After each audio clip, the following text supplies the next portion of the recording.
ముఖ్యంగా క్రైస్తత్వంలో కూడా మూఢాచారాలు, మూఢభక్తులు చాలా ఉన్నాయండి. ఐందవ జనులు, అన్య జనులు లేని ఆచారాలన్నీ మనలు చేస్తున్నారు. ఇంకా ఢిల్లీ పెటంగంలో చూడాలంటే ఒక్కొక్కరు ఆచారాలు మామూలుగా ఉంటాయి.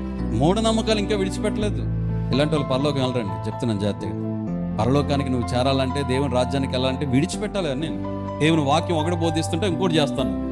ఆ దేవుని వాక్యం అలాగే చెప్తాడు, పాస్టర్ గారు అలాగే చెప్తారు, నేను చేసేది నువ్వు చేసేది అయితే రేపు అంతే.